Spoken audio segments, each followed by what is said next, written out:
Welcome, here I've got Xiaomi 11T and let me show you how to take burst shot in the camera app at this device. So let's start by tapping on camera button to open it, and for now we are on standard photo mode. From here let's go to right corner button so we can get access to more options about the camera we can manage.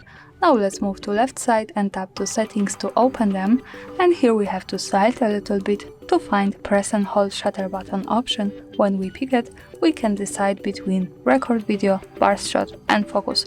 So let's pick burst shot now, and when we move back to camera, we should take it by tapping on shutter button a little bit longer. So let me show you how it works. And as you can see here we have the countdown, and we can take the series of pictures in a really fast way. The maximum number at once is 20, and this is how burst shot works here. And that's all, thanks for watching, subscribe our channel and leave the thumbs up.